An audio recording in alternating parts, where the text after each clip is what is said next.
You're listening to Straight Outta Stratford 203 with Zach and Julian, the best sports podcast in Connecticut. Sit back and enjoy the ride in 3, 2, 1.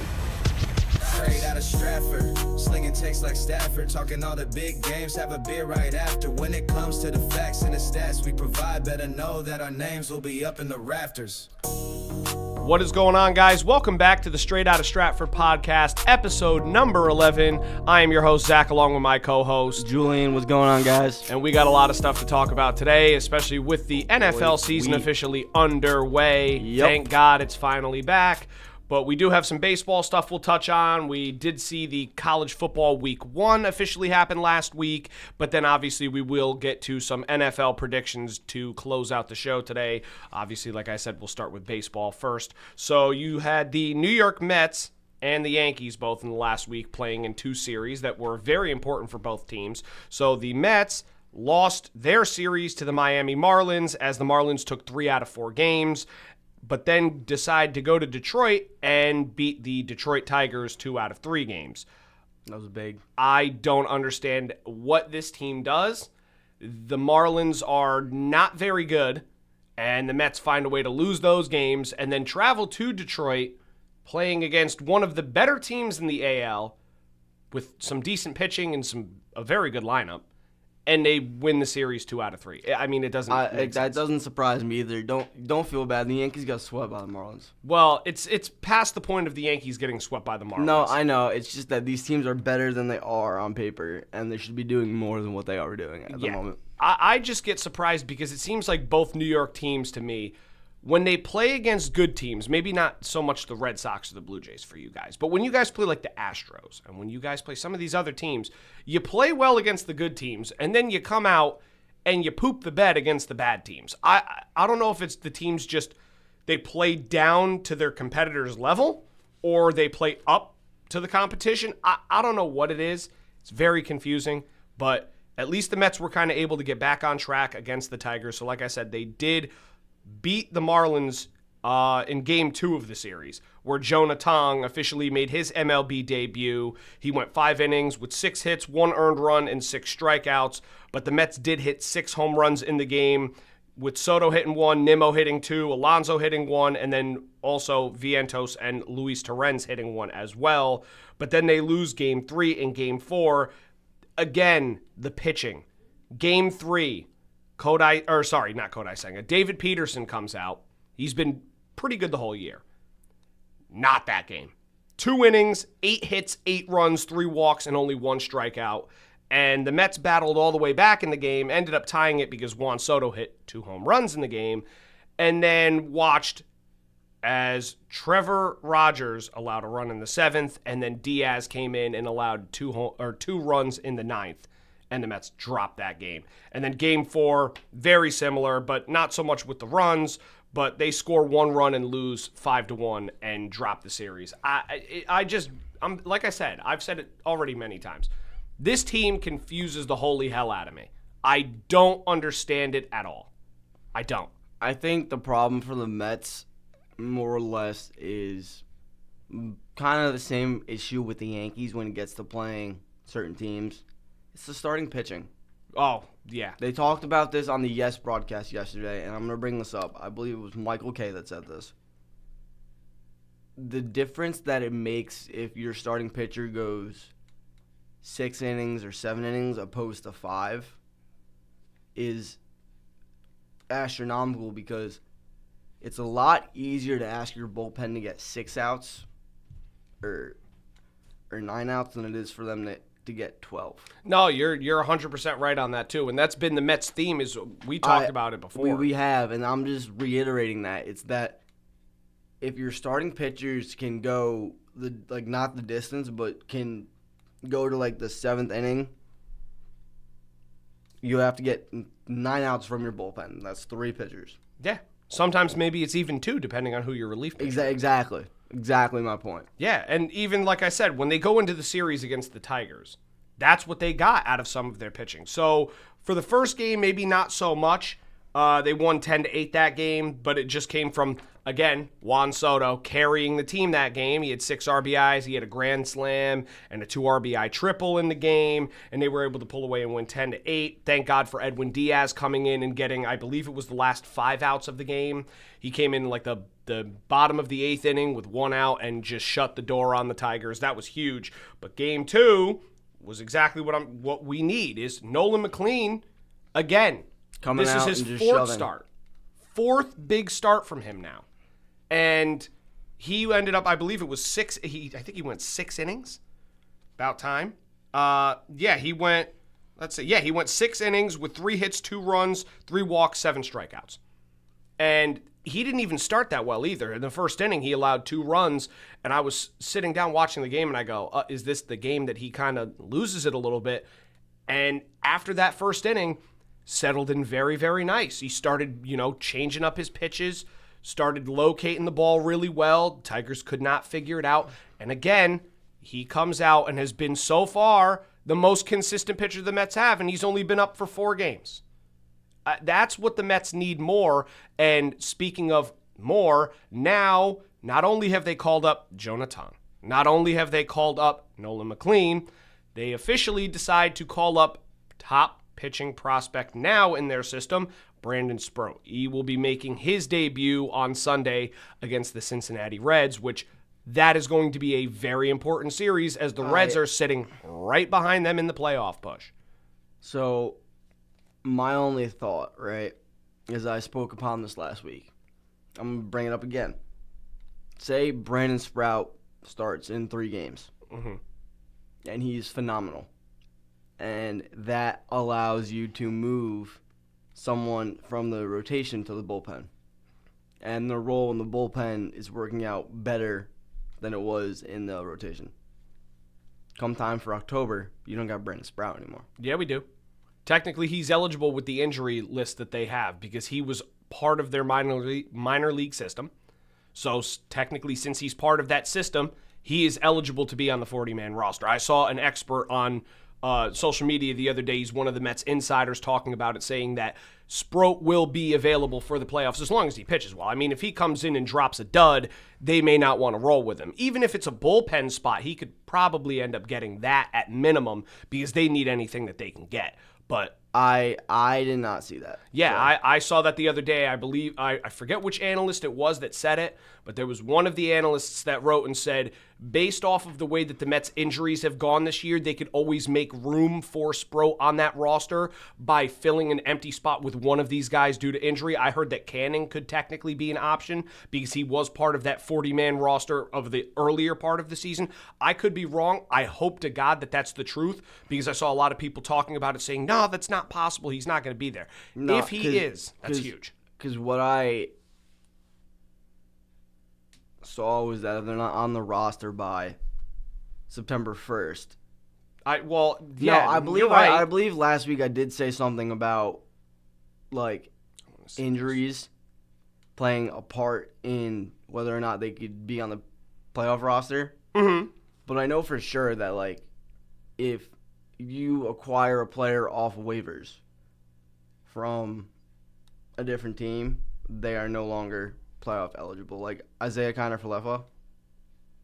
Yeah, so can't- I found it. Okay. So I think it was Dan Bartels. He's one of the guys that I see on here. He's a New York Post editor. Yeah. And he's also an insider. And he wrote, reminder to everybody, Brandon Sproat is postseason eligible, was in the Mets organization before August 31st of this year. Yeah. And people were arguing, saying, well, what about the injuries for the circumstances? And they said, as a formality, he is eligible to be on the playoff roster since he was part of the organization before August 31st of this year, which is huge. Yeah. So I don't know when Toronto claimed IKF. Was it last week? I think it was later portion of last week, I believe. Okay, so he is playoff eligible. Yeah, he should be. But yeah, going a little bit more forward though too is I not only wanted to talk about the Mets starters with Sproat coming up. We also got news that Francisco Alvarez should be making his return to the New York Mets tonight, which is a huge addition.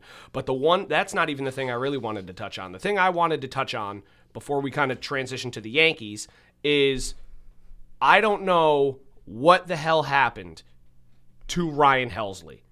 He has been absolutely atrocious for the New York Mets. I saw a stat I was laughing at the other day. He has been a Cardinal, obviously, much longer than he's been a Met. He has allowed more runs as a Met than he has as a Cardinal. And he's only been a Met for what? 2 months? A month and a half? I did see that. The guy, I also saw, I think he's pitched in 14 games for the New York Mets. Stupid. So anyway, he's pitched in 14 games. He has an 11.45 ERA in those 14 games for the Mets. I don't know what it's going to take for them to stop using this guy, just like I was talking about with you weeks ago with Devin Williams, which, again, we're going to get to. I don't understand. Is there really nobody else in the bullpen? I mean, that one game where Helsley blew it. They were winning, they were losing 3-2. It's a one-run game. You easily have an opportunity. You maybe tie the game up with one run. You got to keep it close. The bullpen was fully rested. They weren't really used because that's the game that Nolan McLean goes before, so the bullpen had their day of rest. And Mendoza proceeds to roll with Helsley when he knows he's been the worst pitcher. At this point, I would sit here and say, again, like I said to you, they need to start pitching Helsley when they are up by 10 runs or down by 10 runs and nothing else. Okay, this is what I'm going to say about Mendoza using Helsley and Boone using Devin Williams. Let's hear it. All right. It has nothing to do with how they have been pitching recently. Mendoza was part of the Yankees organization for a while. Don't remind me. So the Yankees heavily rely on analytics. They don't look at the matchups. They don't look at the production. They don't look at their outings. They don't look at the numbers. I mean, they look at the numbers, but they don't look at the outcome. They'll look at who's hitting in the lineup, right?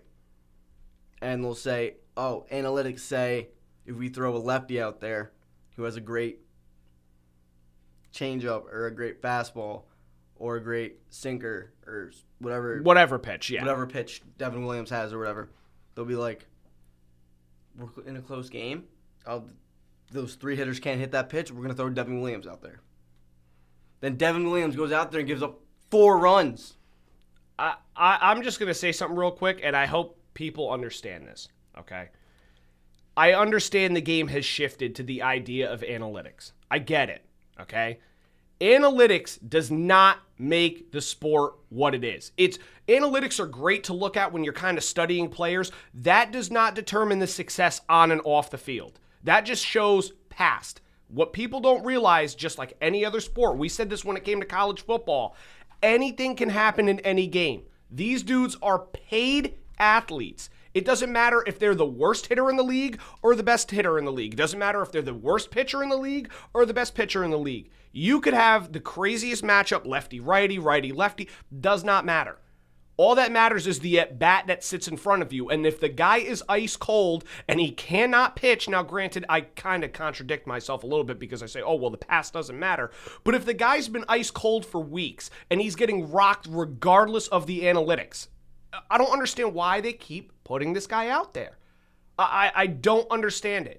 Even the fans, like I said, I'm part of a big Mets forum group on social media. So I see all Met fans' reactions to what happens during the games. I see Yankees fan stuff too, because obviously New York sports is massive, so you're going to see a lot of people comment on it.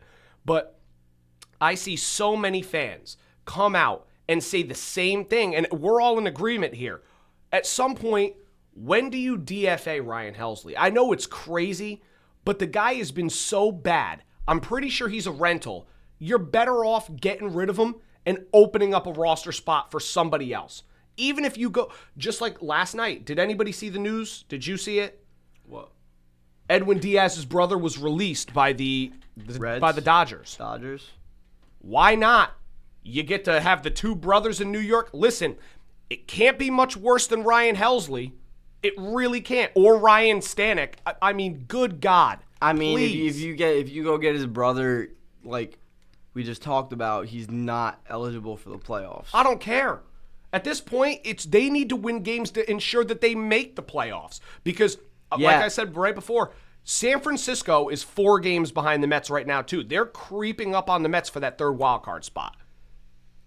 The Giants are right there, and the Reds are right there. Okay. I'm going to say one thing.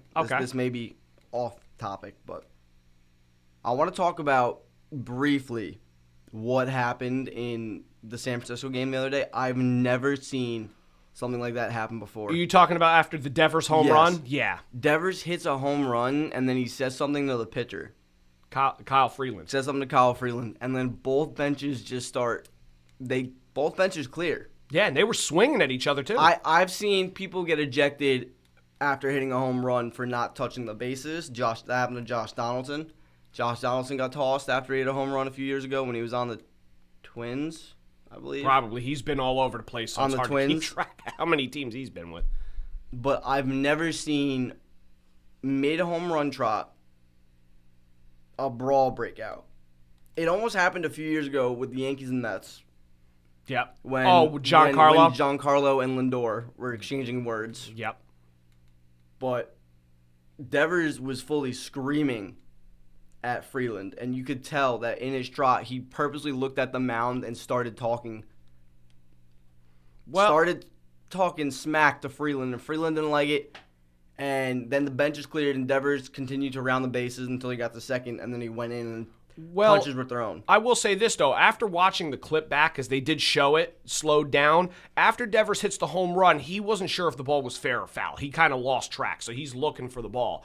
And Freeland thought that he was just, sitting there admiring the shot. And you see Freeland start yelling at him first. And then Devers turns and basically mouths some expletive stuff. I'm not going to repeat it, but not very good. And that's kind of what sparked the whole thing. I don't know if there was just a misunderstanding there.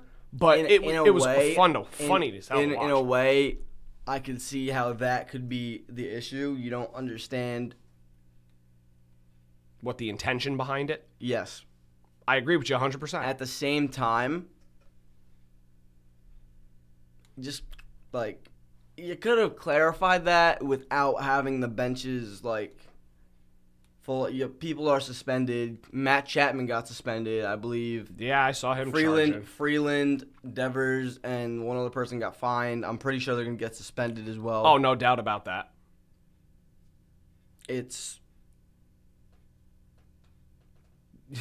You're at a loss of words, exactly, because I've never seen that happen. I've never seen a home run trot get. I don't even think the run counted. No, it probably did, but I was just very surprised by the whole thing as well, too. Like I said, it all comes down to the misunderstandings by certain players. Maybe the guy who thinks he lost the ball, doesn't know where it is going, oh, where'd the ball go? And the pitcher doesn't understand that. He thinks that he's just admiring the shot. Overall, that was very exciting to watch.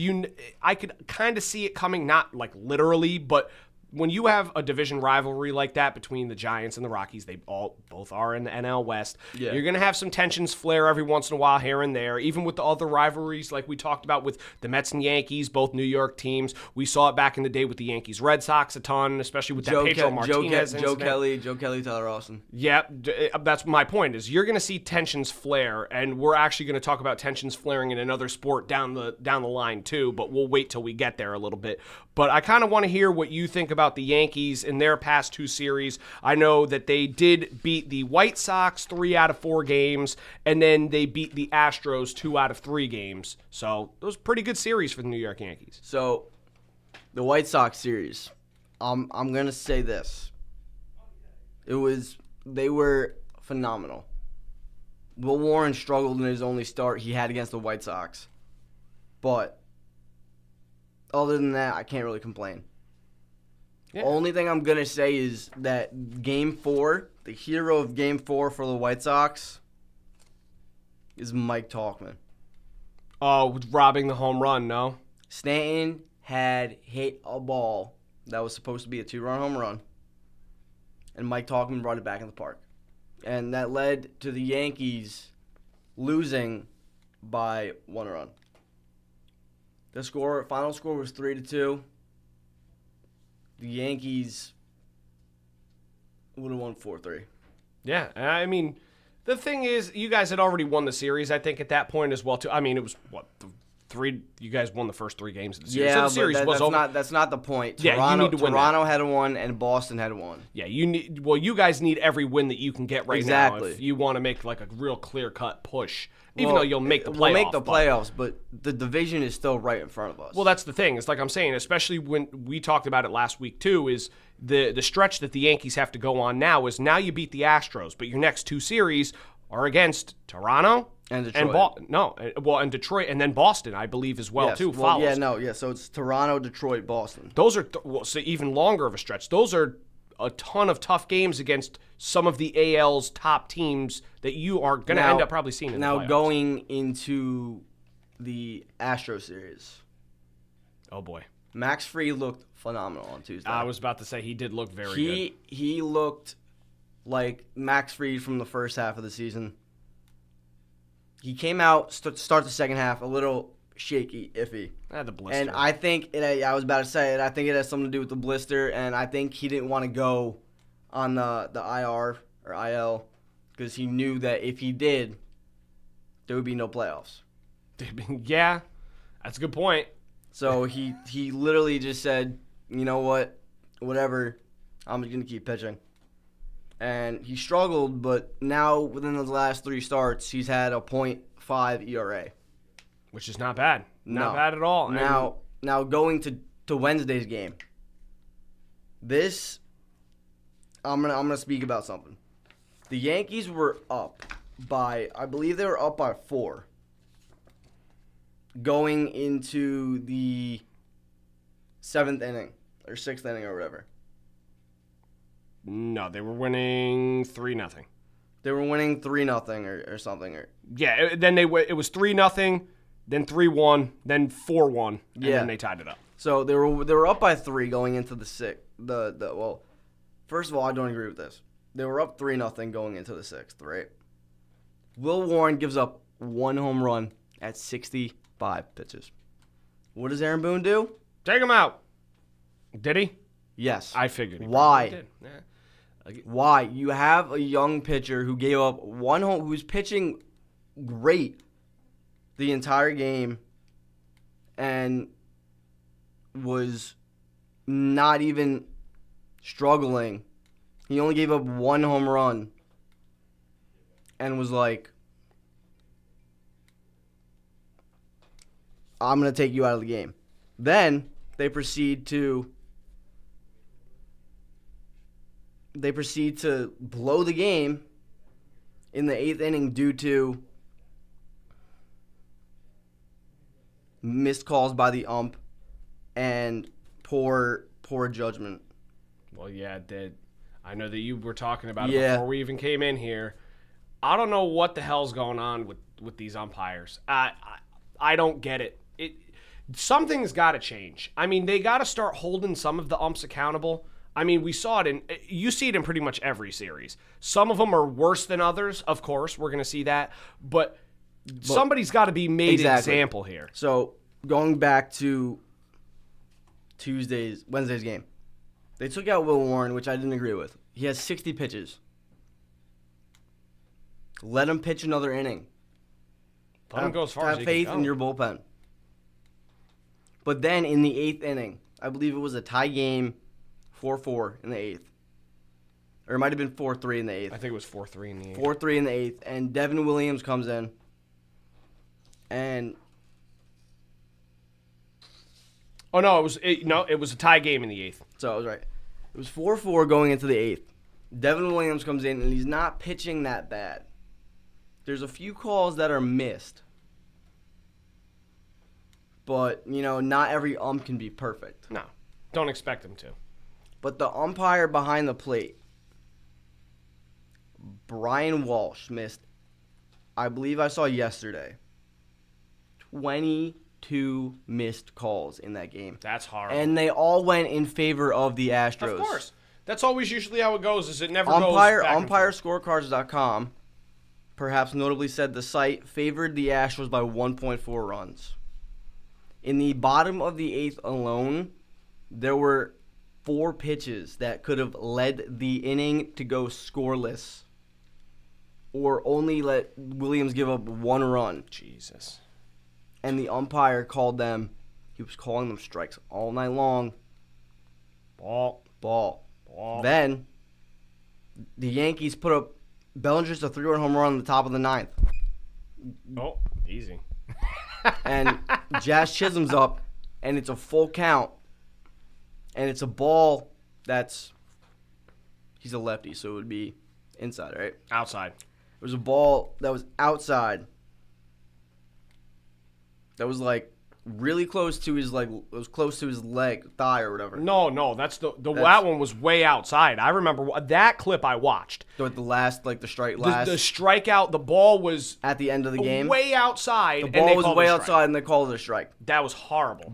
Brian Walsh, Devin Williams was ultimately taken out of the game in the bottom of the 8th, and he said something to Walsh, like, "Oh, you missed 4 calls, or there's no way that should have happened," and Walsh tossed them.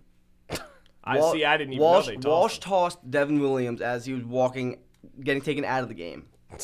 Then Boone said something, and Boone got tossed. That I know. That I saw. Boone loves getting himself ejected. And then not only did Brian Walsh mess up calls on Wednesday, last night Ryan McMahon caught a line. It was like a little line. It was a low line drive to third base, right? The ball never touches the dirt. It goes directly into McMahon's glove. And he clearly has control of the ball. He closes the glove, and on the transfer, as he's bringing it up on the transfer, right? He goes to put it in his hand, and he drops, and he just drops it. And what does Brian Walsh do? He says, "That's a single. That's an error." Yeah. Even MLB posted on Instagram, MLB on Fox posted, this ball was not called out. Like, this was not ruled a catch. I don't know how that happened at all. I watched that clip multiple times, and you see glove, ball, dirt, ball goes directly into the glove. And then you see him bring the glove up, and on the transfer, he just drops the ball. These umpires are... oh, man, I well, almost just said it there. only thing I'm going to say is that Brian Walsh is a Red Sox fan. Is he actually yes, a Red Sox there are fan? pictures of him in Red Sox. There's a picture of him in a Red Sox shirt. There's a picture of him at Fenway Park. He is a Red Sox fan. And if that is what this game has come to, that the umpire will not make the correct calls only because they're biased. Look at who's right behind the Yankees in the wild card race and in the standings for the AL East. It's the Boston Red Sox. Those calls led the Red Sox on Wednesday. Those missed calls that he had let the Red Sox gain a game.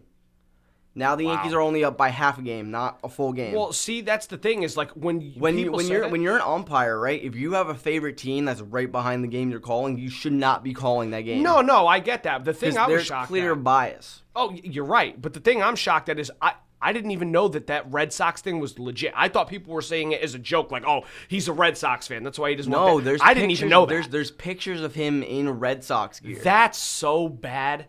What are we doing? MLB, what are we doing? You know how bad that looks for not even that looks horrible. You know how bad that looks for not even the sport, just like refs in general for every league?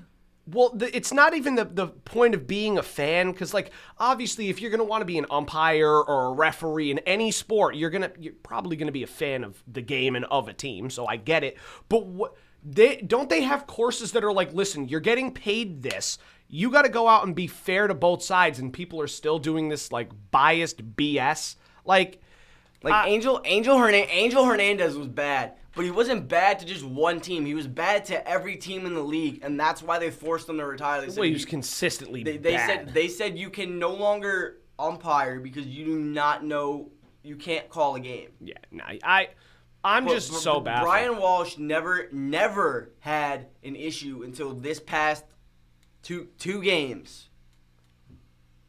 Well, I'm assuming that he's probably going to. Well, they should. I doubt that they're going to do anything. They definitely should. They should, 100%. They should launch an investigation because if he is a Red Sox fan, and I saw that on multiple pages online, multiple Instagram posts. I saw something, I don't know if I believe this, but that he has two of his closest friends, on his close friends list, he has two known gamblers that are like heavy gamblers. Oh, if they do an investigation into that and find some dirt there. I don't know if that's true, but I know Man. for sure he's a Red Sox fan, and allegedly he has two of his close friends. Two of his close friends are heavy gamblers. There's something fishy going on, but now that's just bad. The only other thing I'm going to talk about from last night's game is that Taylor Trammell in the top of the ninth, his bat.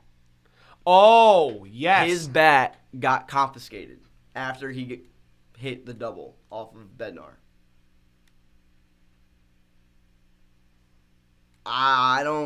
Maybe there could have been some foreign substance on it, maybe not. Well, I thought that they were saying it was illegal because of so the logo is usually a little bit like in the middle portion or like the sweet spot of the bat.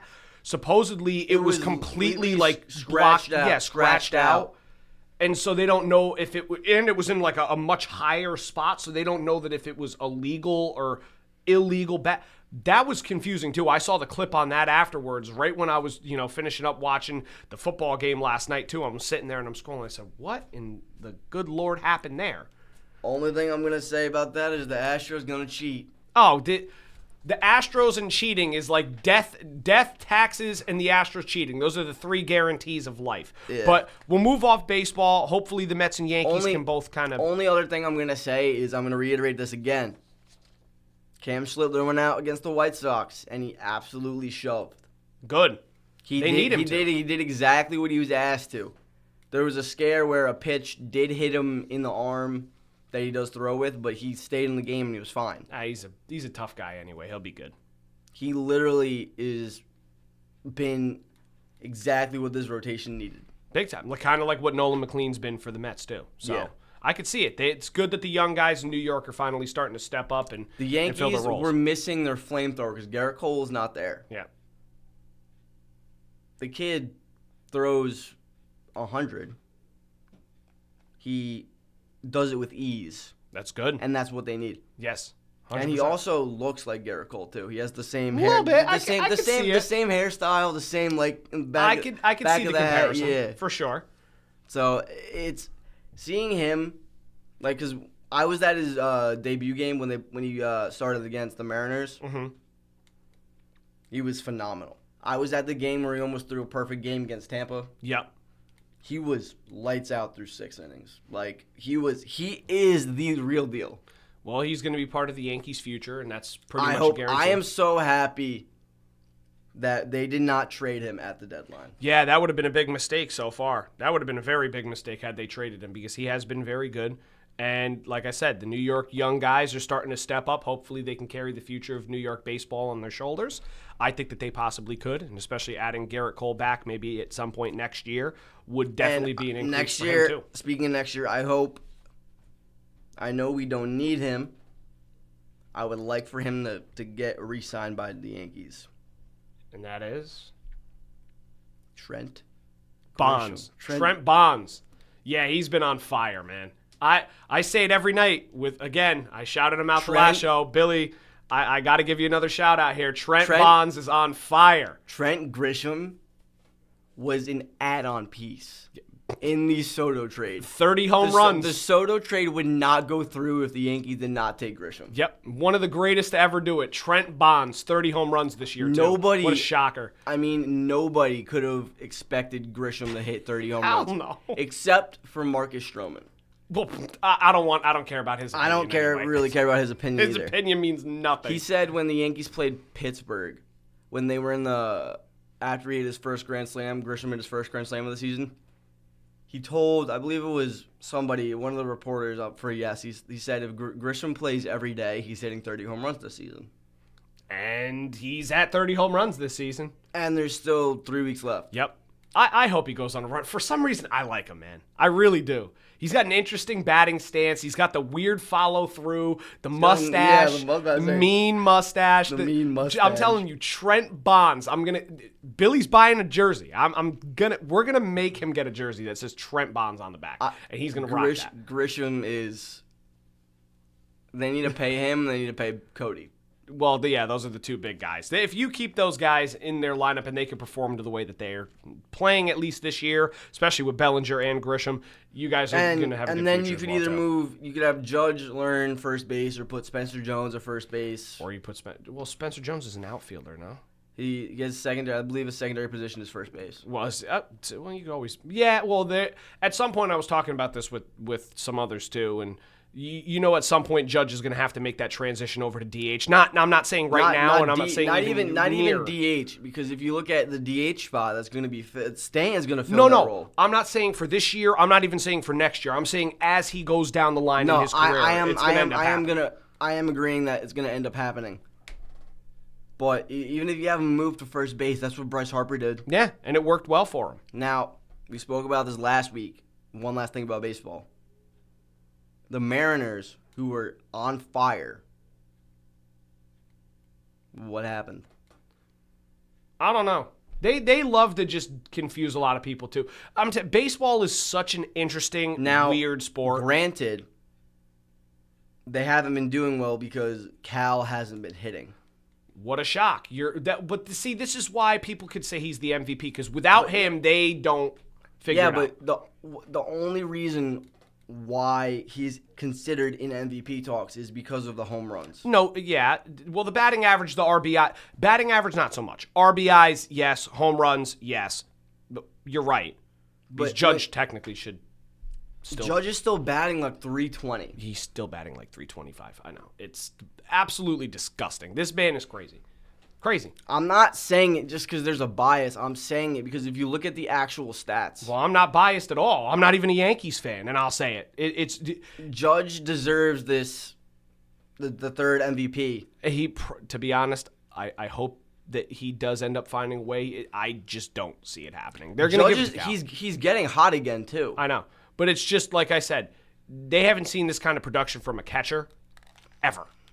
So I would not be surprised if it ends up going to Cal Raleigh. And it could go either way. Judge definitely is deserving. There's no question about it. It's just that you know what the MLB does. They love to do this. I know. They love to do this. But enough with the baseball talk. We'll go off something up because we got football. Okay? We got not just NFL football. We got college football. So I am going to start this one out because now is my time to get my get back. Well, hold on one second.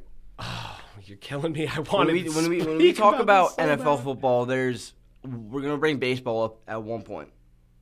When we talk about a certain player that plays for one of the teams. Okay. Oh yeah. Okay. Don't spoil it. Let me get this out. Okay. I'll let you speak here. I've wanted to say this. I've been waiting since last Saturday to say it. I came on the podcast 2 weeks ago, and I said Ohio State versus Texas. Now, granted, the following week I said I still believe Texas was going to win. I said, State. I know you did. I said that it is possible that Arch Manning struggles because he hasn't really played anybody worth value yet, and he's played 2 games in his career, and people were killing me. And now 3. No. Yes, 2 is a starter. He did come into 1 game.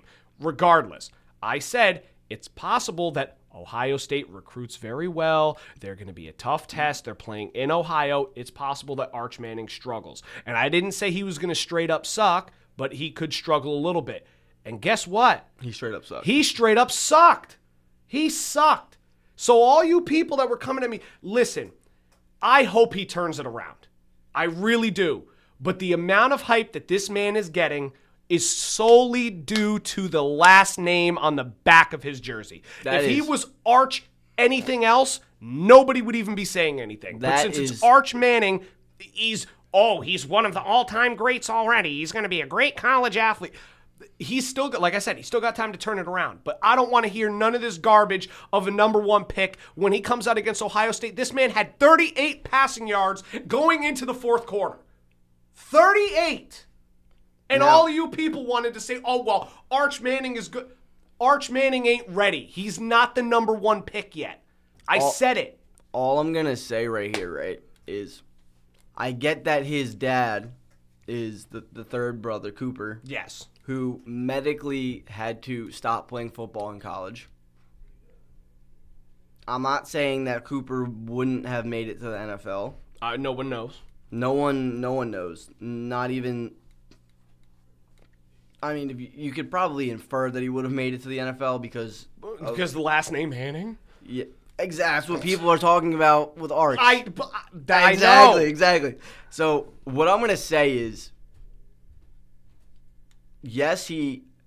By far, you could obviously tell he is the most athletic Manning that there is. Yes, no question. Because if you look at Peyton and you look at Eli, They look so uncoordinated. they're so not even uncoordinated. Peyton only has 1 rushing touchdown, I believe, in his entire career. No, I think he's got more. He's got at least 2 because I remember when he scored that one against Dallas. I think that's the only one that he has. they said that was his first one in like 5 years. Okay, so then he has 2. He's got, He I think, at least 2. Yeah.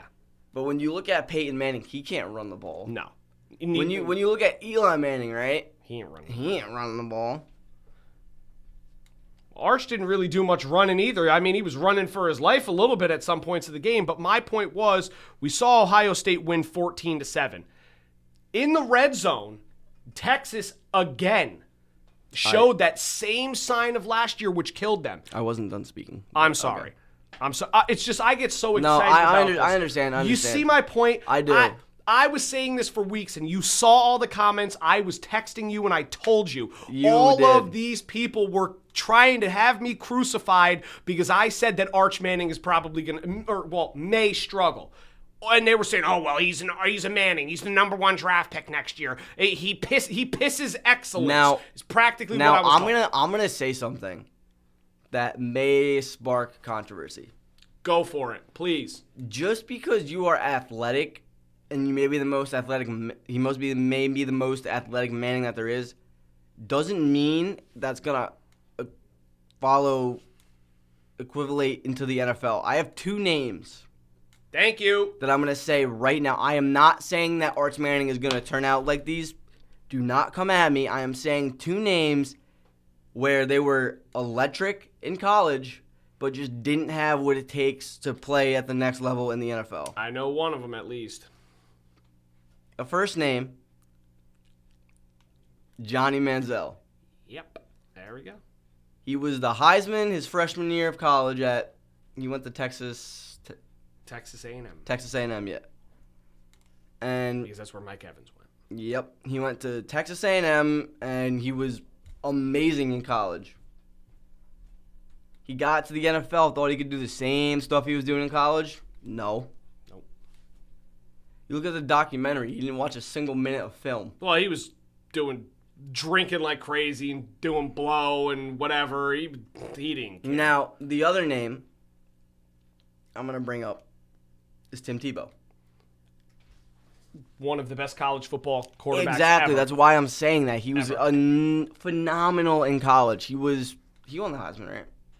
Tim Tebow? Yeah, I believe believe so. He won the Heisman as well, just like Did he? Johnny. I think he did. I'm pretty sure he did. Pretty sure he won the Heisman, I think, his his junior year. He won the Heisman, and then he said he was coming back to Florida to go play football, and then he just went to the draft. Because he's in the Heisman commercials. Yeah, no, the you're Nissan right. ones. Oh, yeah, he won in 2007, and then he was Yes. nominated in 2008 and 2009. Yes. So, pretty good. So, what happened with Tim Tebow was he played fairly decent in the NFL. He won the Broncos a playoff game, Yeah. but he just didn't have what it took to be that next quarterback after Peyton Manning. Yeah, it's hard. That's hard. A hard act to follow. That's the way that I'm going to put it. I know it's a hard act to follow, but even when he went to the Jets after, even though I know it's the Jets, still he just wasn't the guy that he was in college. Jets sucks. And then he was like, you know what? I want to go play baseball. And then he went to play for the Mets minor league system. He went to AAA. He made it to AAA. He never made it to the major leagues. He wasn't really good in AAA either. And then he went to go be a tight end. And then he got cut. And And He then the seems coach horrible. got fired. Yeah. Because Urban Meyer doesn't know what he's doing. Yeah, that was bad. No, I see your point, though. 100% I see your point. But that's what I'm going to say. They could have been great, but they chose to not try. Well, I don't I'm not think saying it's- they didn't try. I'm just saying that they didn't change their... Like Johnny Manziel, I'm saying this right now, if he changed his pregame rituals or whatever he did... You need to change more than that. If he changed the way he went about a game, no doubt he could have been still could have been playing in the league today. Yeah, I agree. Same thing with Tebow. I'm not saying Tebow went out and did what Manziel did. I know. It's completely opposite, actually. Tebow probably would have been retiring right about now. Just about, yeah. Well, he has a good career as an analyst anyway. Yeah. So he's not really too worried about it. Manziel. And now another thing I'm going to say along with them is that now that all these kids, right, are getting NIL money, I mean, in a way, it wasn't like with the times back then, but it's not fair to all those college athletes that would have made a lot of NIL money. Like Tebow and Manziel would have made a lot of money. Oh, yeah. Well, Johnny would have made stupid money. Johnny would have made stupid money. Tebow would have made stupid. Tavon Austin would have made money. Tavon Austin would have made a very good amount of money. Yes, that is very true. A lot of players would have made money who didn't really. Like, looking at it this way, right? The Browns still haven't signed Quinshon Judkins yet. Nope.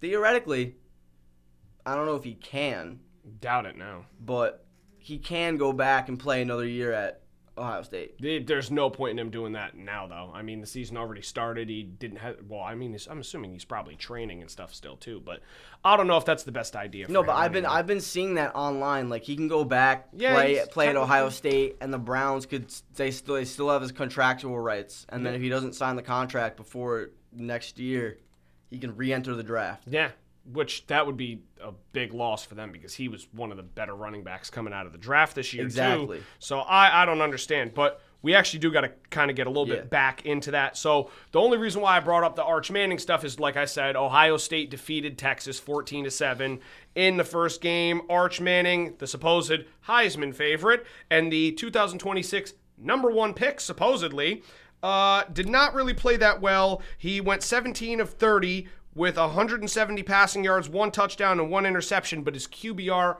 was a 58. Not good. Now, everyone was judging me because the other name that I didn't really bring up, which I will bring up, was Julian Sayin. Julian Sayin really didn't play that bad. He didn't play all too great anyway, but he led his team to a win. He went 13 of 20 for 126 yards and a touchdown with a QBR of 74.5, which is not bad. It was both defenses that both played extremely well. Like I said, Texas not being able to score in the red zone was killer for them. They only did, I believe it was one time, and I don't even think they were in, actually, they weren't even in the red zone for that touchdown. I think it was like a 30-yard touchdown pass. So the one time they scored a touchdown, and it was like a little longer of a touchdown. In the red zone, they did nothing. They went for it multiple times with QB sneaks and little short runs and passing play, and they could not execute. Now, it's not all Arch's fault, but I did watch the game. Arch was overthrowing, was underthrowing receivers, made a couple really bad reads. And like I said, this is expected of a kid that this is his first real true game as quarterback one for a team. Yeah. Especially in a conference like the SEC, like Texas is now. This is not kiddie ball anymore. This is almost professional level football, especially now that they're getting paid. Obviously, it's college football, but the next step is the pros.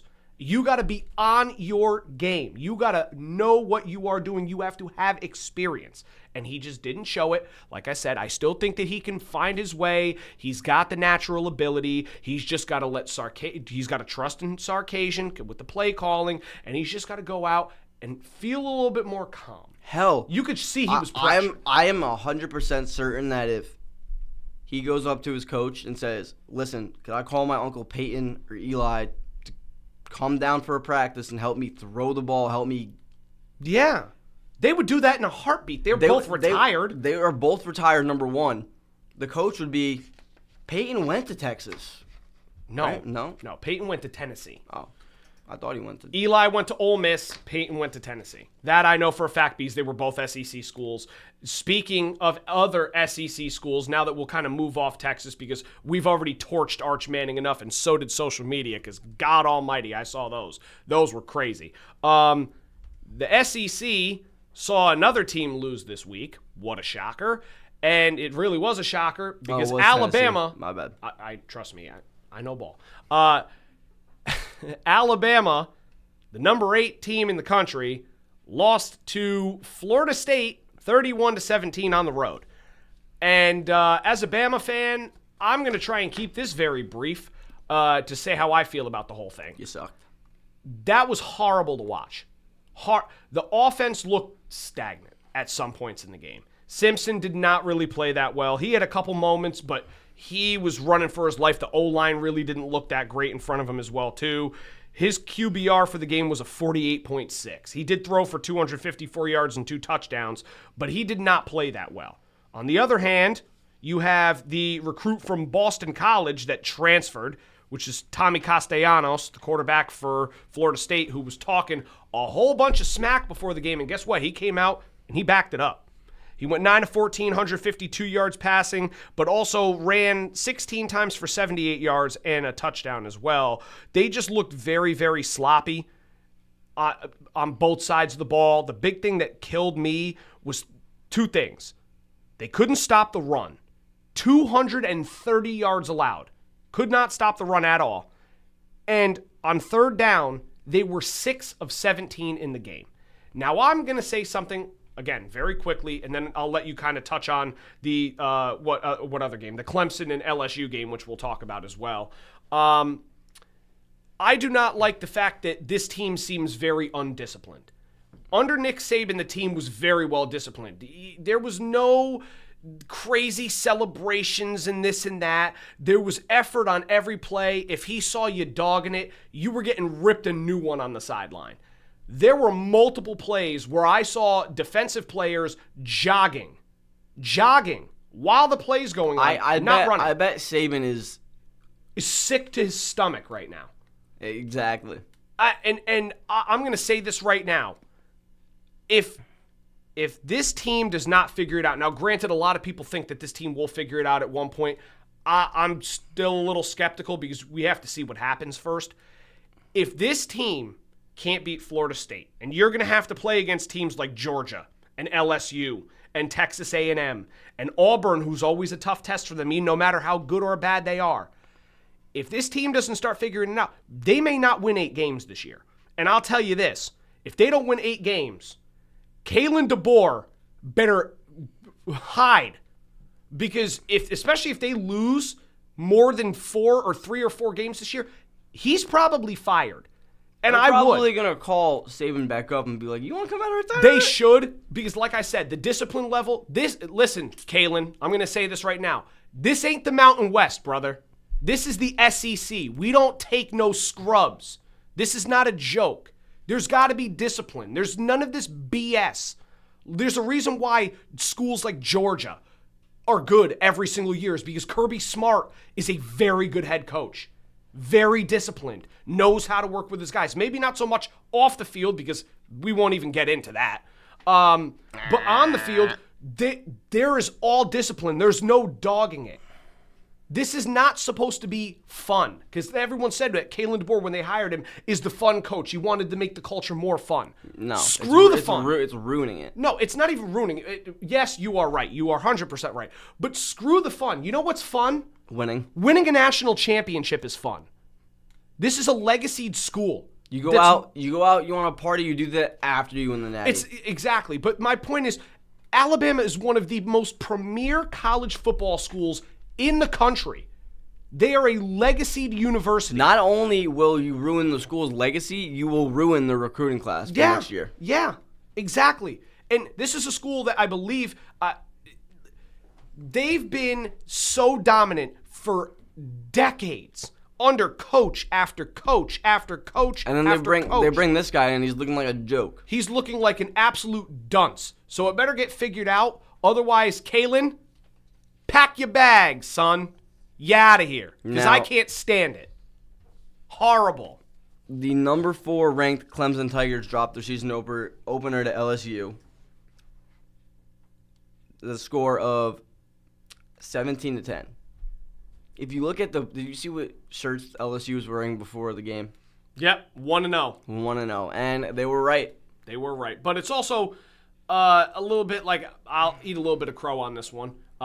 People were saying that Cade Klubnik was not going to play well against teams that are not in the ACC because the ACC is very easy. It doesn't really have a tough schedule. It's a cakewalk for him. And they looked fairly right. I even said that it was a possibility that he could win the Heisman. Well, the possibility is not out the window yet. It definitely is not. But he's going to Arch.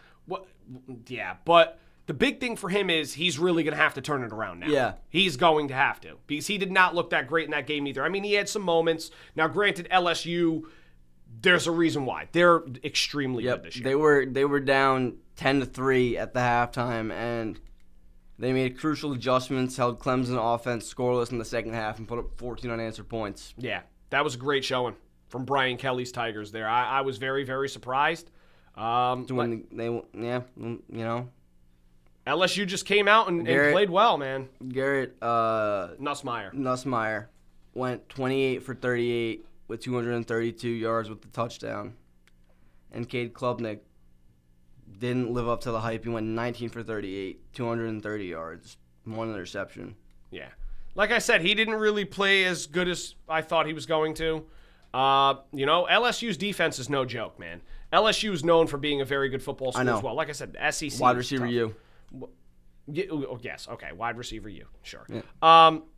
That being said, when you look at the receivers they put out into the league, I know. Can make it. They're definitely in the conversation for sure, and I would believe that they're the number one OBJ. right now. We don't have to say it; we know the list. OBJ, Justin Jefferson, Jamar Chase, Malik Neighbors, Brian Thomas Jr. Yes, yes. I get it. But would anyway, have been Kyron Williams or Kyron Lacey. Yeah, rest in peace. Rest in peace. But now, yeah, LSU another game that was we both said was going to be a great game was the Sunday night game between number 6 ranked Notre Dame, and number 10 Miami. Yep, and I almost predicted the score right too. I said it was going to be 24-20, ended up being 27-24. But I did also pick Miami to win that game, which they ended up winning. I mean, Carson Beck looked all right. He got lucky a couple times. He got lucky with the second touchdown that he threw. That was an unreal catch, but double coverage. Double coverage. That could have gone way different. Yeah, he stepped out of the pocket and rolled right. He was like throwing on the run too. He was getting hit while he threw the ball. Yeah. And just chucked it, and what a catch. What a catch. That was, wow. OBJ would be proud. OBJ would be very, very proud at that. But yeah, like I said, Miami did have some moments, though, where they definitely slowed. I mean, they looked like they were going to start to pull away at points of the game. And then the offense just, stopped doing what they were doing. They looked flat, and they let Notre Dame right back into the game. Now, granted, Notre Dame was rolling with a brand-new quarterback in C.J. Carr. Yeah. And he actually played fairly well, other than his one interception, which ended up being the costly interception. It was before their comeback actually started, right in the middle. But that definitely shifted a little bit more of the momentum of the game because they knew that they had their backs on the ropes and they were really going to have to step it up. But other than that, didn't he they not good. use their don't they have 2 running backs that they use, and one of them they didn't really use that much? Well, Jeremiah Love, I think they only gave 8 to 10 carries maybe, and he's supposedly one of the more premier backs in college football, especially from last year, and they didn't even really use him that much. Now, granted, they were losing, so you're going to throw the ball in order to try and get back into the game. You're not just going to run the clock out, which I get, but still, they did not utilize him that well either, and they put up a good fight. But Miami's defense played fairly well at the end. They were pretty good throughout the whole game up until the comeback started. But again, for some reason, man, Miami, they still concern me a little bit. Not in I'm scared to play them. They just seem very straight. If you can catch them going slow with their offense and you could start to chip away at them and put up some points and have them come back, you may have a different outcome than what you had this past week, for sure. And then you see the number 5 ranked Georgia beat Marshall 45-7. Yep. Well, Gunnar No Stockton surprise, went crazy that game too. 2 touchdowns, ran for 2 touchdowns, adding 190 yards through the air and 73 on the ground. Yeah, that was a beatdown, which, I mean, we kind of expected. When it's an unranked team versus a top 5 like Georgia, I mean, Marshall's not a bad unranked team, but it's hard to compete with that kind of team. An SEC team is a team that's, unranked, isn't really getting the recruits or isn't really as popular as the name is. The name's still pretty big because I'm pretty sure Randy Moss went to Marshall. He did. So, I mean, they still had some recruits back in the day too, but it's just not the same. Then we saw, obviously, Oregon beat up on Montana State. 59-13. Which, again, like I said, a lot of these games that we're going to bring up now is just top teams beating up on the underdogs. Throwing for 3 touchdowns and 213 yards. And you have Penn State beat Nevada 46-11. Yep, Drew Aller. Big game. Yeah. Well, I mean, not really like crazy big. You knew you were going to beat up on them a little bit. And then you have Arizona State beat Northern Arizona 38-19. That's the game that impressed me a little bit. That's Sam Leavitt went ballistic. That kid is actually very good. He could actually potentially make a case to be a Heisman if he keeps going the way he's going. Now, granted, the schedule's little questionable, but they don't look at schedules. They look at stats. And if he comes out and keeps putting up stat lines like he did, 73 yards rushing, 257 yards passing, 2 touchdowns in the air, 2 on the ground, you're making a case for yourself. And he looked very, very good. And then South Carolina beat Virginia Tech 24-11. Yep. Lenora Sellers played fairly well again, too. He 209 with a touchdown. Yeah. And he had a rushing touchdown as well. That's a guy that I've mentioned his name before, too. I think that this game definitely started out a little bit slow as well, too. A lot of people had higher expectations, and especially against the Virginia Tech team, they figured that they could have probably ran away with it. South Carolina is much better than they've been in prior years. So he didn't really impress me all too much. But again, could be just the first week of the year. They're going to start to gel a little bit more, build that chemistry, and really take off. So I think he's primed for a very good year this year.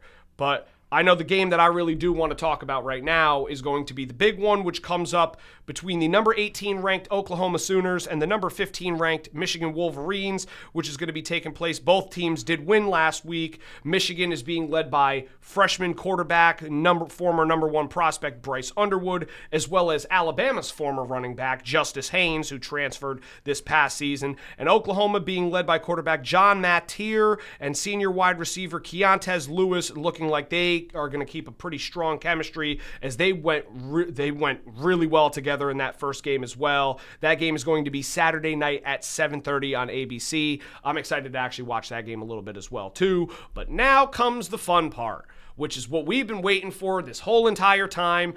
I'm itching for it. NFL. And that is the NFL officially started last night. We saw the NFC East rivalry between the defending Super Bowl champs, Philadelphia Eagles, and the Dallas Cowgirls. And the Dallas well, for the sake of the podcast, we'll say Dallas Cowboys. But yes, the Cowgirls. But yeah, no. I thought that game was going to be much worse than it was. Dallas actually played fairly well in the game and kept Philly on the ropes at one point. The only thing I'm going to say, I know Philly won thanks to Jalen Hurts' legs. Yeah. But to target A.J. Brown once. Yeah, I was roasting. To target A.J. Brown once throughout the entire game. Wow. Can I make a quick comment? Yeah. I was roasting him because they posted on, I believe it was Bleacher Report, a picture of him showing up to the stadium. He pulled up in a Rolls Royce wearing a suit. And this man went to the locker room, got changed, and did 60 minutes of cardio. Did absolutely nothing else. And I'm not blaming him. It's not his fault. They did not.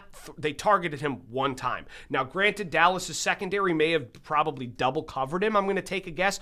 But they didn't even really throw the ball that much. It doesn't matter if he's double covered. He's A.J. Brown. I understand that. But still. No, I know. They didn't even really throw, Devontae Smith did practically nothing too.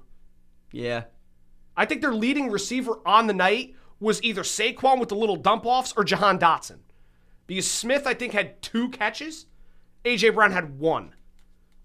I know. I mean, I know CeeDee Lamb was 4 drops. 4. Especially the one that we mentioned at the end, or well, that we were going to mention at the end. George Pickens didn't really do anything either. Pickens did not. Dak didn't play that bad. I mean, that first drive with CeeDee Lamb, he came out scorching. I mean, Didn't they just CeeDee went. Lamb have like 80-plus receiving yards like at He the had end of the first half? 3 catches for 76 yards at the end of the first quarter, which he was going ballistic, and it looked like it was going to be the theme the whole night was keep throwing the ball to CeeDee Lamb. But then CeeDee started dropping some passes. And then, obviously, like we mentioned, Philadelphia running the ball with Hurts scoring twice. Saquon adding a touchdown. I mean, I believe they went into the half, and it was 21-20 Philadelphia. All of the offense after that, obviously they did have that delay where the lightning struck, and they had to delay the game for about an hour. Yeah. After that, the offenses did not look nowhere near like they did in the first half, and No, it was because- complete silence. Because they were not warmed up. No. They had just rested an hour. Yep. Yep. They were mentioning that on the broadcast. And they didn't even give him. They only gave him 15 minutes to warm up. I get that's what they usually get, Yeah. but when you're doing that, it's at the start of a game or like right after halftime. Well, they already had warmed up and played, and then you cool down, and you're expected to go back into being warm again. It's not easy. Not easy at all. But I was just very surprised. The because one they thing came out slow. I am going to speak about is that you saw Jalen Carter get ejected for spitting on Dak Prescott, but he didn't initiate it. Well, I know. I saw the clip. They were saying that Dak spit in his direction. Now, I'm not going to sit here because, to be honest with you, I don't really like either team anyway. I don't know. Neither do I. I know. Well, you're a Giants fan. Of course you don't. I'm a Rams fan. It's way different. I don't like the Eagles because they knocked us out. I don't like Dallas because a lot of the fans that I listen to at work that come and talk a lot of crap. It's our year. It's our year. Yeah, I know. That's the reason Every why. year it's our year. Yeah, okay. You got plenty of time to do that for the rest of your life anyway as a Giants fan. But my point being is... No, I admit that when the Giants are bad, they're bad. Oh, I know, and trust me, a lot of my friends who are Giants fans can acknowledge that as well too. They're smart enough to realize if there's low expectations, they're not going to overhype it. But the thing that I saw was Dak supposedly spit in his direction first. Now, I don't know if he was spitting at Jalen Carter. It wasn't smart. But now I will say, even though it may have been instigated by Dak, you're supposed to not retaliate. He's one of the best players on that team, especially on that defense. I think he is the best player on that defense. So for you to get spit at and retaliate in the way that he did, I mean, you were asking for it. That was very, very stupid. You want to know why he acts that way? Georgia? Yeah. Again, like I said, off the field, sometimes maybe on the field with the attitude and this and that, not very good. But I was just very surprised because now, after that whole incident happened, They lost their starting tackle. well, they lost their starting tackle, but now they may not even lose him for the one game. I'm hearing that he may end up paying a fine and facing more punishment and possibly a suspension for his actions. So, as a football fan that likes seeing talented guys on the field like that, that's a shame. But as a guy who's a Rams fan and gets to see the Rams play the Eagles in Week 3, suspend him for 3 weeks, please. Please, I pray for you. Anyway, we'll kind of move off that. We did see, like I said, the Eagles win that game. Yes. Tonight we have the Kansas City Chiefs and the Los Angeles Chargers who are playing in Brazil on YouTube, which is very strange. I don't know how I'm going to be able to figure that game out. I don't know if it's on YouTube TV or just straight YouTube. I think it might be just straight YouTube. I think it's just straight YouTube. I got to see if I could end up watching that at some point. Hold on. Who are you picking to win the game? I have the Chiefs. I'm also going to take the Chiefs. It's hard to bet against them at this point. The NFL loves them. You got, as long as Patrick Mahomes, Reed are both together in Kansas City, they still got a good defense. The offense is fairly strong. The Chargers will look better this year. I agree with you, though. I'm going to take the Chiefs to win that game. No question. So now what I was saying about us mentioning baseball before we quickly do our little predictions for the week in games. Yeah. I was speaking about this with one of my cousins over the weekend. You look at Kyler Murray, right? He was drafted, I believe, with the 8th overall pick to the Athletics. And he chose to play football for the Cardinals instead. You look at what he is done for the Cardinals and the money that he's making, and you start to think he hasn't really done much to warrant that kind of money. Agreed. So then you start thinking, would he have been better off playing in the MLB where height doesn't really matter? For me, personally, I think that he probably would have been better off still sticking with football. I know he was a very good baseball player as well, too. But, I mean... I'm not taking away from his athletic ability to play football. And I don't really blame him because at the time, who would really want to go play for the Athletics? He also won the Heisman as well, too, in college. He did, yeah. See, that's the reason why. Like I said, he's still a Heisman winner, so obviously he's talented. So I think football probably was the better move. Now, granted, the amount of money that both sports make, he probably could have ended up making more money in baseball, I think. Because, I mean, I don't even remember what the full details of his contract. I know he's making at least $200 million. I don't know how much guaranteed. Baseball is probably fairly similar. I don't know if he would have ended up making $200 million because they usually round out on average, I'm going to say maybe like 10 to 20 million for like average players. So if he came in and was just average, he probably would have ended up making somewhere in that range. I don't know. Obviously, he was a very, very talented dual athlete. He's good at both. Yeah. But for me, I think it was probably better for him to go He was drafted top 10 in both sports. Which not many people could say that they did. No. So I'd probably say he should have stuck with football. And, as a Rams fan, I'm glad he did because we love giving him problems. So I know. But I'm just saying, like, you look at every year for the past, like, 3 or 4 years, it's going to be Kyler's breakout year. They've said that for years. I know. And then you look at that, and then you're like, well... And then you look at where the A's are now, right?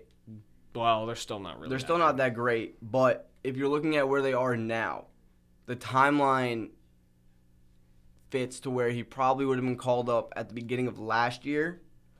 Or sometime... Or maybe like 2 years ago. I don't know how old he is. No, trust me, it would have been a little bit longer than that. I was sitting here thinking, I'm going, because he's probably in his later 20s now. Yeah, he probably would have been called up like 2 or 3 years ago. Probably even maybe 4 years ago. Especially if he was a top pick in the draft, there's a good chance that he probably could have gone at the age of 22 or 23 to the MLB. And it's almost got to be close to 4 or 5 years ago. He's 28 right now. Yeah. So, yeah. So, like I said, 4 or 5 years ago. That's about right. But you look at where they are now, right? You look at MLB players. They usually enter their prime around year 28, to anywhere from 28 to 32-ish. Yeah. It's like the good 4 or 5 year period there. You're on a team that's on the come up, right? And you realize that height doesn't really matter in MLB. I'm not saying like I'm judging him because he's short, but you do see that there are passes that he does throw that are ill-advised that he just doesn't. Yeah, and I don't know if that's due to his height or if it's just due to his lack of judgment. Yeah, well, I think it could be a little mix of both because everyone tries to use height as the excuse for him. And Drew Brees wasn't a tall quarterback either. He's one of the best quarterbacks that I got to see during my youth watching football. And he's a generational talent, which who was the analyst that came out the other day? Was it Ryan Clark again that said that Tom Brady, Peyton Manning, and Drew Brees aren't generational athletes when he was talking about Arch Manning? I mean, dude, go get checked for CTE, dude. Those are 3 of the best quarterbacks in the NFL. Now, granted, I see his point that they're not well-rounded athletes. They're not the most athletic people. They have an arm. They have a great arm, and they have great awareness, decision-making's there. They didn't have all the tangibles. If Tom Brady wasn't a generational athlete, why does he have 7 rings? But that's the point. Is that he should have come out and explained that. He did not say that. He just said, well, Tom Brady, Peyton Manning, and Drew Brees aren't generational talents. And it's like, dude, you got to preface it in a better way, because otherwise you are going to look like a fool. And he did, and he's been a fool for a while with some of the takes he's made. Stupid. So now we're just quickly going to go over the games for this weekend. We're going to talk about... Well, speaking of Kyler Murray, that's the first one we're going to start with. Well, the Saints and the Cardinals, right? I shouldn't even really have to go into detail on this. Cardinals. Cardinals win. Saints are looking for a number 1 draft pick next year. That team is still not well built enough. I have the Cardinals winning, regardless if it's on the road or at home. Either way in that matchup, I'm going Cardinals, no question. So the next one we have, this one was a little tougher for me. It's the Dolphins at the Indianapolis Colts. I personally believe that the Colts win this week. I have the Dolphins. You have the Dolphins. Now, I'd like to hear your reason. Why? 2 words. Daniel Jones. Now, the reason why I take the Dolphins is the last couple times that they've played each other, they've been very close games.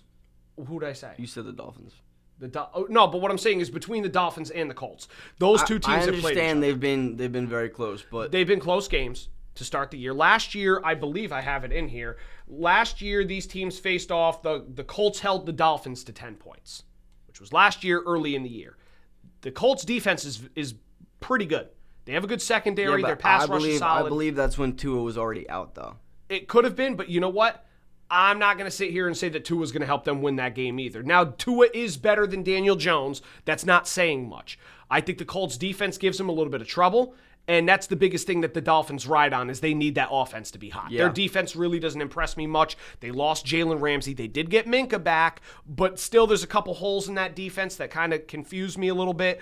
I think Jonathan Taylor is going to, have a pretty decent game again. He's nice and fresh going in. The O-line's been very good for Indianapolis. A-Chain has a good game too. Well, it depends on if he plays, but that's why I think if A-Chain plays, or A-Chen, however you pronounce his name, I think that he's got a shot to change the game in a way. I think that the Dolphins could win if he does play. I still think that the Colts do win at home, though. I just see Daniel Jones maybe come out and surprise people a little bit in the first week, and everyone goes, oh, maybe it was the Giants. I don't necessarily think that he's going to do well the rest of the year either, but I would not be surprised if maybe he comes out game 1 and plays fairly well. I'm taking the Colts to win at home. So the next game we have, we're going to talk the Jets versus the Steelers. Oh, geez. I have the Steelers winning this game. I also have the Steelers winning this game as well, too. I think that for any of you bettors out there, this is just going to be a take. I would absolutely hammer the under. Whatever the under is, I'm taking it. Because both defenses are very good. Both offenses, to me, I don't know. I wouldn't be surprised if this is a 6-3 ball game at this point. Like, listen, I like Rodgers. He's old. The Jets' defense is still very good. The Steelers' defense, I don't even have to say anything on that. I just think that it's going to be an interesting game. I get it. The Jets fans, the Ohio State connection is going to do big numbers. College doesn't translate to the NFL. No, not necessarily at all. But it's past that point, too. It's, for me, Justin Fields, this is going to be the year where he decides his fate. He's kind of reminding me of like a Baker Mayfield type of player. No. Well, no, multiple teams have given up on him. Well, and to be honest with you, though, I think this is the year. If he does not figure it out and he does not play well, this may be his final year as a starter. I know that the Jets signed him to a multi-year contract. He may end up being a backup quarterback, and they may roll with either Tyrod Taylor or Jordan Travis or whoever they have. They may go out and draft somebody for all we know. We're going to tend to... we also did miss the Raiders-Patriots game. Well, we're going to speed things up a little bit. That's okay. Trust me. I got time. Let's go. We'll go Raiders-Patriots right now. Who are you taking that game? Pats. I'm also taking the Patriots at home. Raiders still kind of concern me. I know they have Geno and Ashton Genty, but they... you can't forget Super Bowl champion Kenny Pickett. Well, it's not even Kenny Pickett. It's also... when I first did this, I thought that Amari Cooper was still going to be playing, and Amari Cooper announced his retirement yesterday. Yeah, or 2 days ago. Didn't see that. That didn't shock me. So the fact that when they added him, I said, okay, their wide receiver room's a little bit better. They got Jacoby Myers, Cooper, and Brock Bowers now as your main heads, but then he ends up retiring because I saw the training videos and he did not look very good. He looked like he lost a step. So I just think Drake May evolves a little bit more. Vrabel coaching, new regime, better wide receiver one with Stephon Diggs than what they've had in prior years. The defense is still good, especially that they're playing in Foxborough. I'm taking the Patriots to win next week, or this week. We have the Panthers and the Jags. Who do you have winning that game? Panthers, Jags. I was originally going to say the Panthers, but I genuinely think that the Jaguars do end up winning this game as well. Brian Thomas, Travis Hunter as the new wide receiver duo. I understand. I see that. I have the Panthers winning this game. Okay. I understand that the Panthers just lost Adam Thielen, but they did add Hunter Renfrow back. They added Hunter Renfrow back, who's been pretty good for them in the preseason. But when you look at the way Bryce Young was playing at the end of last season, if he picks up where he left off, I agree. Bryce Young, I think he's going to do great. He has Chuba Hubbard, who literally filled the role of Christian McCaffrey perfectly. Well, as good as it can be expected. Yeah. And you have a new wide receiver one in Tedero McMillan, who I have him in fantasy football. Who is a candidate for Offensive Rookie of the Year. Yep. And then you look at Jacksonville, who has a struggling Trevor Lawrence. Along with Justin Fields, I think this is also the year where Trevor Lawrence has to go out and prove that he is the guy that they paid. Yeah, well, I see Trevor Lawrence is one of the highest paid quarterbacks in the NFL. Mm-hmm, that he is. And he doesn't play like it. No, but the thing is, I think a Liam Cohen-led offense with this team, adding Travis Hunter's versatility to both sides of the ball. I think ETN kind of has a little bit more of a bounce-back year this year. Even though I think if they do struggle, he may end up being a trade candidate. I think the Cowboys may want to go after him, especially if they compete a little bit, and especially if they play the way like they did the other night. They could probably compete with some teams. I just see Jacksonville getting the edge. They're at home. I think Lawrence comes back with a new mindset. He's got some better options with him now. He's got Brian Thomas, who's already an established wide receiver one. You also do have Travis Hunter now, who's not something to breeze over. I think Tedero McMillan's still going to be big, and I agree. That's why I said I was like on the fence with the Panthers. Yesterday when I'm doing my analysis, I took the Panthers. But then kind of reading through everything and, thinking of things in a different perspective, I'm going to take the Jaguars to win that first week. Now, the next game I want to speak on is the Falcons and the Bucs. This is another tough one. These divisional matchups are always tough. I'm going to take the Buccaneers to win, even though they're on the road. I have the Bucs winning this game too. Yep. Only because if you look at the way that Baker plays, and you're like, oh, he's missing Chris Godwin, he doesn't have that second wide receiver. You're like, oh wait, he's got Ibuka. Yep. And he's still got Kate Otten and Mike Evans as well too. Exactly, and you have Bucky Irving. I was about to say, you can't leave that name out. You have Bucky Irving, too. I know a lot of people are expecting him to have a big breakout year. Now, the Falcons, my thing is, this year is going to solely be on the shoulders, I believe, of the new official starting quarterback. He didn't start all year, and that's Michael Penix Jr. I could potentially see him doing well. He was very competitive at the end of last year. I think he's a good talent. It's just the season's really going to come down to how well he plays. If he starts slow and struggles at points during the year, they may not be as good. But if he comes out and plays like he did against the Commanders at the end of last year and some of the other weeks, who knows? They may be a little bit more competitive than people think, and they're going to be fighting for that NFC South Division title. So yeah. Those are the two teams I still think that are in the running for that title. Now, so I'm still taking the Bucs. Now, the next game we're going to speak on is Giants-Commanders. You're going to be happy with my pick.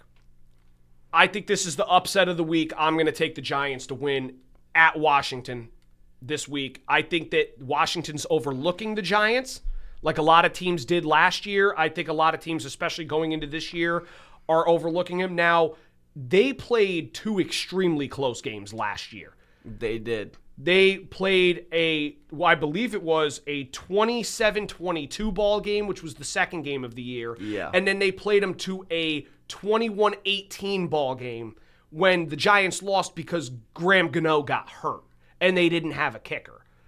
I think that with the Giants' offense improving a bit, you have a better quarterback. Your offensive line is definitely going to be a little bit better. Tyrone Tracy going into year 2. I think that the offense is going to be a little bit more dynamic for them. I'm not going to come out and say they'll be killer, but the defense is going to be big. Now, I could also see Washington having a little sophomore slump from Jaden Daniels. We saw it with C.J. Stroud the year before, or last year, however you want to put it. I still think Jaden Daniels is very good. I still have Washington making it further and having a better record than the Giants, but this is going to be a big prove-it week for the Giants, and I just think that they want to come out and kind of establish that they're going to be a better-looking team this year, and I think Washington kind of overlooks them a little bit. I see the Giants winning that game. That's upset of the week. I completely agree. I mean, I guess people could argue that it's a new team for Russell Wilson, because that's the reason, a new quarterback, new system. That's the reason why I chose a few teams over other teams, which we're gonna talk about in a minute. But the way that Russell Wilson looked like he played, the way he played in the preseason, he looked fine. Yeah, no, he did look good, and you still have Jackson Dart as your quarterback too. So even if you don't beat him this time around, and maybe, who knows, maybe Jackson Dart's the starter the next time you face off against him, I think that'll be a very good game too, because Jackson Dart did beat Jaden Daniels in college in a head-to-head matchup when it was LSU versus Ole Miss. So that's a very big possibility. Now, I'm still taking the Giants though. I believe we have 5 more games to talk about. You have the... Let's go with the Niners versus the Niners Seahawks. Seahawks. I'm taking the Seahawks. Christian McCaffrey was limited in practice yesterday, as they said that his calf strain is starting to bother him again, which is due to his Achilles tendonitis, which he has in his leg. So he's a little bit banged up. That's why I think they went out and got Brian Robinson Jr. I did not know that. Yeah, I think that's a big reason why. The 49ers are still down Brandon Ayuk. They don't have Deebo Samuel anymore. Juwan Jennings is still battling with injury. I was about to say their wide receiver 1 right now is Ricky Pearsall. Yeah, their wide receiver 1 right now is technically Juwan Jennings if he plays. I don't know if he will, but if he doesn't, it is Ricky Pearsall. They also have no Demarcus Robinson either. And like I mentioned in my little notes, they've lost 5 defensive starters. They lost, they lost Talanoa Hufanga, Charvarius Ward, Dre Greenlaw, Javon Hargrave, and Malik Collins. All left. Those are 5 solid defensive players. The Seahawks obviously have a new quarterback under Sam Darnold with his shiny new toy in Cooper Kupp as a wide receiver. Sad. Coop, I'll always respect you, my man. I think that the Seahawks win this game. I think their defense gives the 49ers trouble. I originally had the 49ers winning this game only because it's Sam Darnold's first game in the new. But now I didn't know that McCaffrey was limited yesterday. Yeah.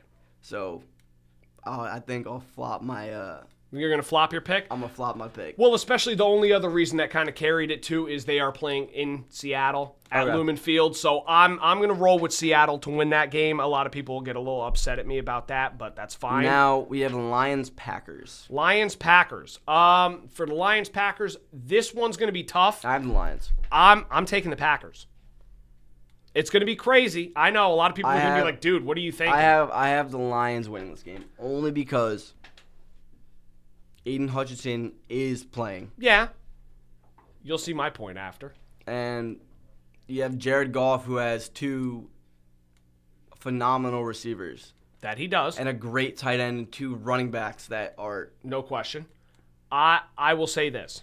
They lost 2 offensive linemen in Frank Ragnow. And they lost their offensive coach, right? They lost both their offensive and defensive coordinator. I understand that may play a part, but at the same time, Jared Goff and the Lions, it may take them a quarter to get situated, but when they show up...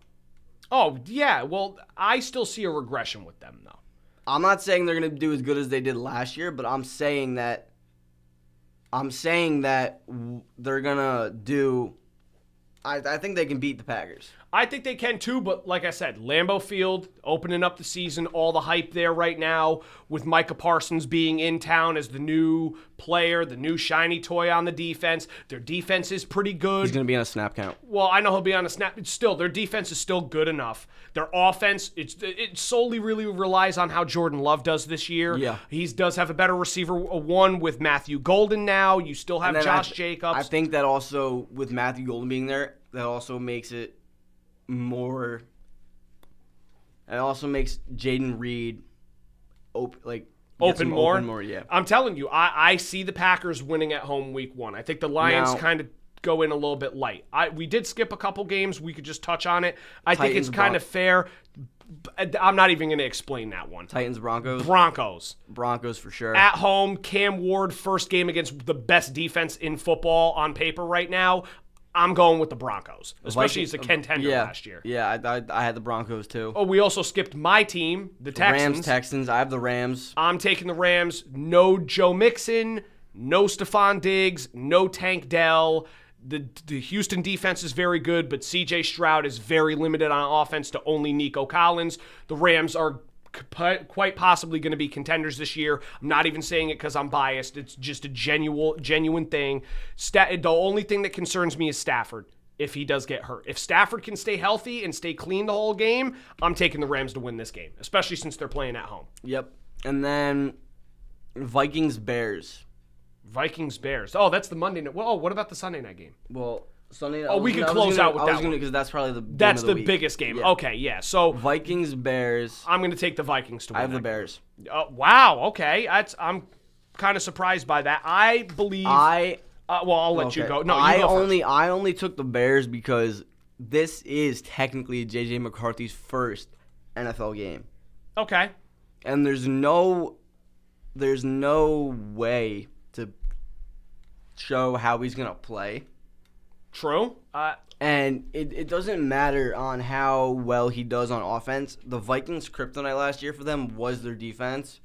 A little bit. Well, I mean, their defense wasn't bad, though. Their secondary was pretty bad. Their secondary was not Their too secondary was pretty bad. And I don't think it got any better.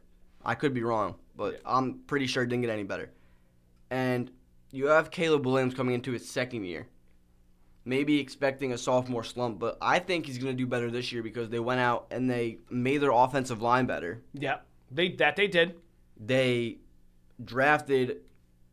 They got him another weapon. They got him 2 more weapons in Colston Loveland and Luther Burden. Yep, I could see that. And DeAndre Swift is set to have the best year he's had on paper yet. I could listen. Okay, and they still have, right. and they still have DJ Moore and they still have Rome Odunze. Yep, they do. Now, here's where I'll argue with you a little bit, though. This is the only thing I have to really say. You said that J.J. McCarthy is going into his first game. You are correct. If we've learned anything about Minnesota, is how did anybody expect Sam Darnold to do last year? People did not really have high hopes for him.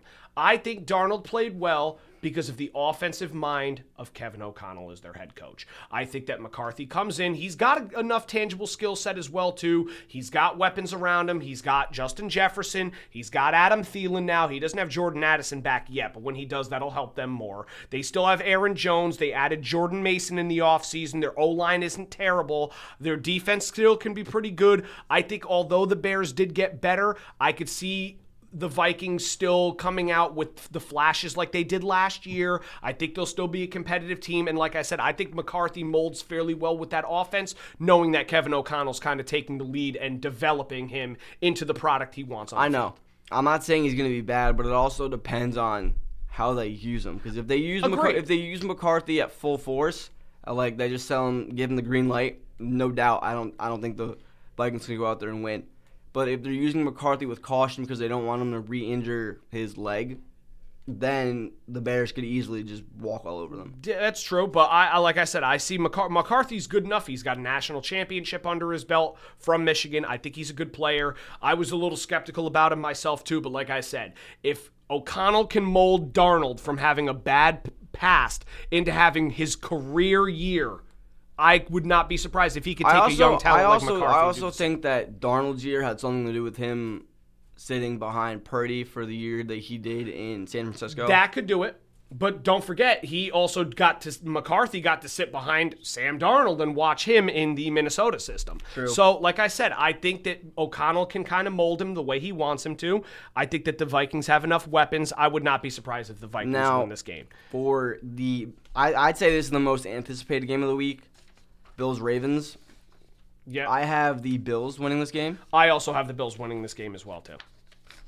Because when you look at the Ravens' offense, it's still just Lamar Jackson, Derrick Henry. Well, I'm going to take it a step further, and I know that this is another take that's probably going to end up getting me yelled at here.